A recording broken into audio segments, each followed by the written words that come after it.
É isso aí, galera. Mais um álbum histórico dos anos 80. Dessa vez o primeiro álbum do Sigue Sigue Sputnik, já que a gente vai comentar um pouco de New Wave, que foi a banda New Wave, vamos dizer assim, que mais fez sucesso no Brasil naquela época, nos anos de 85, 86, ao lado do B-52s e do Devil. E tem até uma explicação lógica, a gente vai tentar dar uma explicação por que o Sigue Sigue estourou tanto no Brasil e não estourou tanto lá fora. Lá fora foi só o primeiro álbum, o primeiro single, que acabou fazendo muito sucesso. E depois a banda acabou não fazendo tanto sucesso, mas aqui no Brasil foi revolucionária. Vamos entender um pouquinho do Sigue Sigue para a gente poder chegar nisso. Bom, o Sigue Sigue Sputnik é formado pelo Tony James, né? O Tony James todo mundo conhece, que é o cara que é lá da London SS, das primeiras bandas punks da Inglaterra, que depois dessa banda que eles se separaram, né, a London SS, formaram o Brian James, que acabou formando o Damned, e o Mick Jones acabou formando o The Clash, né? Só por aí dá pra ter uma ideia como é que essa banda era revolucionária e não era aquele punk de boutique como a gente tá acostumado a ver, que na verdade o Malcolm McLaren e a Vivienne Westfield fizeram, que é o Sex Pistols e tal, que falava... Era uma domesticação do punk. O punk já existia, né? Já existia o punk, mas tinha que ser um punk mais domesticado, mais produzido, mais feito visual pela mídia e tudo. Tanto que ele falava, Sex Pistols falava, que Sex falava de qualquer coisa, mas que não ofendesse politicamente. O problema era político. Clash, essas bandas falavam muito mais de política, então esses tinham que ser domesticados, né? Então eles acabaram criando uma banda só de visual radical, mas as letras não falavam nada de mais especial, por isso que era aceitável, né? Diferente do que era o London SS, o The Clash e todas essas bandas que surgiram, Damned dessa época. Logo depois ele formou a banda que daria origem ao Generation X, na verdade no começo da banda chamava Chelsea, e depois virou o nome para Generation X, como um membro diferente. Generation X também todo mundo lembra, é a banda que criou, né, Dancing With Myself, foi gravado por essa banda, quando o Billy Idol ainda era o vocalista da banda, e depois foi regravado pelo Billy Idol, todo mundo lembra. Muita gente acha que a música é do Billy Idol, mas a música é dessa primeira banda punk dele mesmo, que chamava Generation X, junto com o Tony James do Sigue Sigue Sputnik. Bom, aí ele sai do Generation X, o Billy Idol sai em carreira solo, e é nisso que o Tony James forma o Sigue Sigue Sputnik. Começa a recrutar outras pessoas para fazer banda com ele, como o Martin DeVille, que é o vocalista, e que naquela época ele tinha uma loja de moda, ele era um designer, né, de roupas e tal, ele era um designer de roupas, de moda, e inclusive ele tinha uma loja que chamava Yaya, que o Boy George chegou a trabalhar nessa loja. Inclusive chegou a trabalhar, e lá acabou sendo a sede da formação da banda do Sigue Sigue Sputnik, né? Era nessa loja que eles se encontravam e ali começou a formar a banda. E aí toda a história do Sigue Sigue. Sigue Sigue, então na verdade ele tinha esse lado punk que vinha do Tony James, tinha esse lado visual que era quase o estilo do New Romantic, que era o Martin DeVille, e toda a parte eletrônica, essa desejo por isso. Porque o que era o punk dos anos 70? Era o faça você mesmo. E para os anos 80, o revolucionário, o alternativo, o indie, era usar música eletrônica, era usar e abusar dos sintetizadores, era você brincar com os sintetizadores, mesmo sem saber tocar, você ia brincando e ia criando música, né? Ia criando novos timbres. Isso era o revolucionário e é exatamente o que o Sigue Sigue faz. Só que o Sigue Sigue faz isso em 85 para 86, né? E quando que já existia, no mundo inteiro, já tinha singles do Depeche, do New Order, do Human League, estourando no mundo inteiro, fazendo música eletrônica e próprio Soft Cell. Se você ouvir o lado B de Tainted Love, que é a Tainted Dub, né, que a verdade é a Tainted Love, só que uma versão quase instrumental, com o Mark Galmont, né, e o Dave Ball brincando com a voz do Mark Galmont, ele vai fazendo aqueles efeitos, todos os efeitos que você vai ver no Sigue Sigue 5 anos depois. Só que já existia em 81, mas tem um detalhe, aí que está a diferença, né? O Sigue Sigue, quando chega no Brasil, chega depois do final da ditadura, né? Chega em 86, então era uma revolução para o brasileiro que não conhecia os singles, não tinha acesso a 12 polegadas de soft cell, então para ele não existia aquele som ainda, não existia coisas como os singles do Depeche, do Human League, essas coisas todas que já faziam música eletrônica há 5, 6 anos, então pareceu uma revolução. Por isso é uma das coisas que explica o Sigue Sigue ter feito mais sucesso no Brasil do que no seu país de origem, como foi o A-ha e como foi o Information Society, porque todas essas bandas que existiam antes da ditadura não chegavam aqui, então quando chegou pareciam sons do outro mundo, bandas que estavam inventando uma coisa nova. Na verdade o Sigue Sigue ele tinha muita coisa nova, mas não era tão radical assim. O primeiro contato com a música eletrônica do brasileiro parecia que vinha realmente de outro mundo essa música, mas o Bowie já fazia isso nos 77, em Heroes, e essas coisas não chegavam mesmo no Brasil Exatamente, por causa da ditadura. Naquela época a gente não tinha acesso, nem festival de música tinha. Todo mundo sabe que o primeiro Rock in Rio só existiu depois que caiu a ditadura. Foi o primeiro festival de rock no Brasil, enquanto no mundo inteiro já tinha desde os anos 60, Woodstock, todos os lugares. Aqui no Brasil foi proibido durante toda a ditadura. E tem gente que ainda defende a ditadura, mas não tem nem ideia, porque quem viveu é totalmente contra. Quem viveu a ditadura sabe muito bem que a gente não podia nem ter show de rock no Brasil. E claro, o atraso cultural, musical foi muito grande. Então quando chega o Sigue Sigue, parece que era aquela revolução estourou. Então isso explica um pouco do sucesso deles ser muito grande aqui. E o sucesso foi tão grande que aí eu vou explicar um pouquinho desse primeiro álbum. Eles estouraram. No segundo álbum, que talvez tenha aí sido o erro, que aí o Sigue Sigue realmente cai na desgraça, que eles falaram, estouramos muito no Brasil, em vez de chamar o George Moroder, que era o gênio da música eletrônica, e era muito caro, eles preferiram chamar o brasileiro, porque eles fazendo sucesso muito no Brasil, então vamos entender o sucesso no Brasil, vamos botar um outro cara para produzir. Bom, foi aí o erro do Sigue Sigue, o mundo inteiro já não gostou, e nem no Brasil mais ele fez sucesso. Então foi aí o segundo álbum, por isso que é uma banda. Teve um boom de sucesso no Brasil ali em 86, mas depois sumiu também.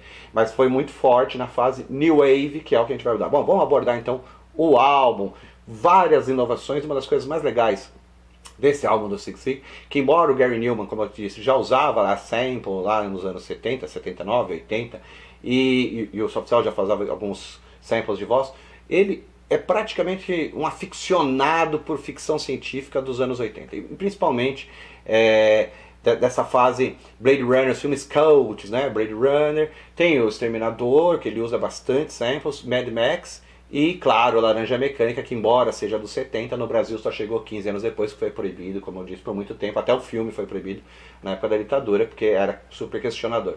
Então tudo chega ao mesmo tempo pro brasileiro. Chega o Laranja Mecânica e ao mesmo tempo já chega um sample que usa o filme, só que foi feito de 15 anos antes, mas foi feito o sample do filme.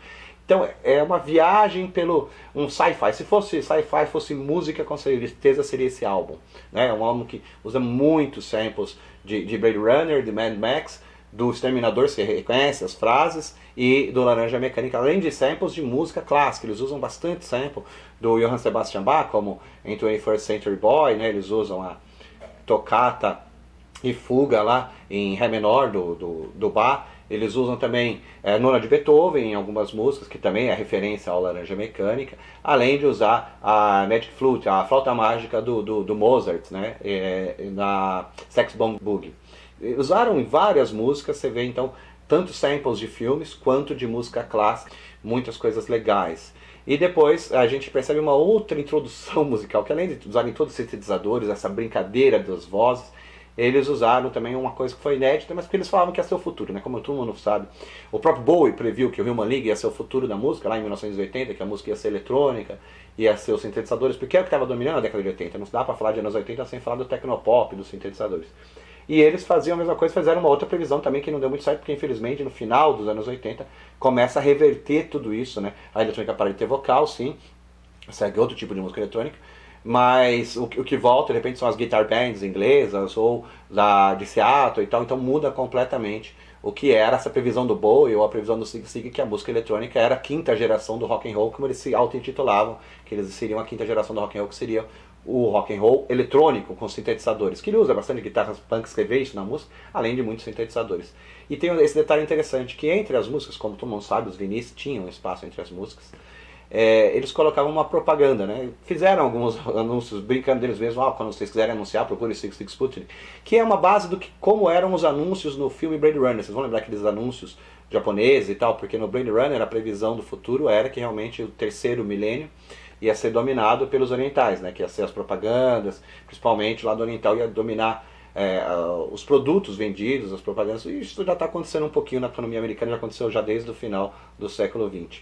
E isso é muito claro, tanto na capa do álbum, que eles usam bastante imagens de Japão, que realmente eles achavam que ia ser o futuro, o século XXI, estava ligado realmente ao lado. Tanto que esse robô aqui, o robô japonês, vem de super-herói japonês, que a gente viu anos depois, parecidos com o Jasper, já foi uma coisa que estourou um pouco depois desse álbum. Eles já previam tudo isso, né? Eles tinham essa visão futurista e colocaram essas propagandas. Uma delas que marcou demais da Studio Line da L'Oréal. Entre a penúltima e a última música tem lá uns 30 segundos de propaganda da Studio Line da L'Oréal, que eles realmente anunciaram, cobraram a L'Oréal para colocar. Foi uma coisa muito engraçada, já que eles tinham que usar. Só que realmente a previsão não deu certo, porque logo depois, 2, 3 anos depois, o CD chegou e acabou com os espaços entre as músicas que tinha no vinil. Né? A partir dali, o CD dominou a música e em 91 então já estava o CD vendendo mais do que vinil no mundo inteiro. Então durou mais uns 4, 5 anos ainda o império do vinil, que está voltando um pouco o vinil agora. Hoje em dia as pessoas estão voltando a comprar vinil, muito legal. Bom, vamos comentar então as faixas, então vou tentar ser rápido, porque foi a explicação geral do que é o 66 Sputnik, a famosa quinta geração do rock and roll. Bom, vamos lá, eles usavam bastante também, como o próprio nome, Sputnik é satélite em russo, né? E seria alguma coisa, Kame, satélite 66 Sputnik, eles eram o nome de uma gangue russa lá dos anos 80, eles usaram como o nome da banda. Bom, a primeira música é Love Missile F-111, que é essa capa aqui que tem um single também, maravilhoso esse single, aquelas raridades singles que saíram no Brasil, saiu um single 12 polegadas, e como 86 foi revolucionário com o fim da ditadura, começa a ser lançado tudo no Brasil até versão 12 polegadas, uma música de cada lado, é uma coisa que a gente não tinha acesso a isso até então. E esse 12 polegadas com a estrela vermelha, é uma coisa obviamente que a ditadura ia proibir, né?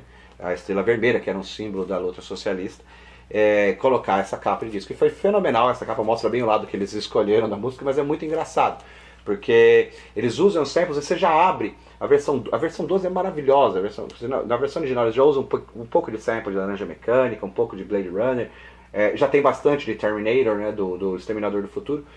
E nessa versão 12 aí tem frases completas do Blade Runner, tem teclados completos de Laranja Mecânica, vários samples muito legais. Esse single também, então é um single que vale a pena. Além do álbum, esse single saiu no Brasil, vale a pena ter o single com essa versão 12, que é fenomenal. Outra música que eu quero comentar é 21st Century Boy, que é uma música também super futurista deles. E que até quando ele fala Century Boy, que na verdade a gente foi ver um garoto do século XXI que ia ser em 2001, que foi a inteligência artificial. 15 anos depois que eles fizeram a música, que eles falavam que ia ter, né, o garoto robô lá do futuro, e realmente existiu, pelo menos no filme do Spielberg, né? Não sei nem se isso ajudou a inspirar o Spielberg para criar a ideia que no século XXI ia começar com o 21st Century Boy. Mas é uma música muito legal também, com vários samples, como eu disse, ela abre com sample da tocata e fuga do Johann Sebastian Bach, que é fenomenal. Número 5. E tem outras músicas que eu quero destacar também, que é Sex Bomb Boogie, que também é com vários samples e muito pista. Esse detalhe, todas essas músicas que eu tô falando do Six Six, elas são super pistáveis, é impossível você ouvir e ficar parado numa pista de dança. Acho que essa revolução também foi muito forte ali pro Brasil, naquela época que o New Wave chegou de vez. Como eu disse, o New Wave do B-52s, Legal Tender, é uma música de 1980, mas só estourou no Brasil em 85.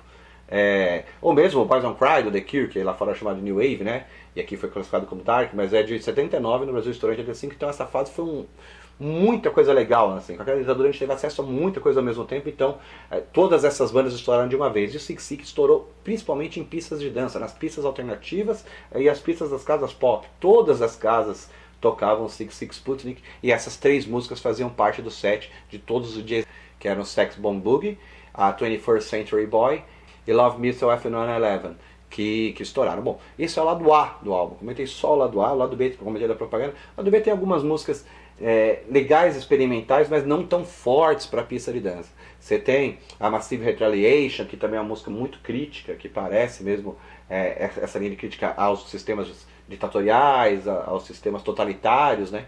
E a música falando o tempo inteiro Shut Up, que é como um cálice, né? Na verdade a gente lembra até que teve uma música assim no Brasil, de uma forma do Chico Buarque que falava isso também, no cálice. É mais ou menos isso que ele fala nessa letra também, contra os sistemas totalitários, já que ele faz grandes referências ao Laranja Mecânica. Bom, esse é o álbum de hoje, álbum mais do que indicado, Six Six Sputnik, que é o primeiro álbum deles, o Flaunt It. Super recomendado, saiu no Brasil, e claro, dá pra comprar também o single nacional de Love Missile F-111. Indicadíssimo, e sábado a gente se vê na Festa Autobahn para curtir o melhor do New Wave, claro, muito Six Six Sputnik, B-52s, Divo e todas essas bandas que fizeram a história do New Wave no Brasil.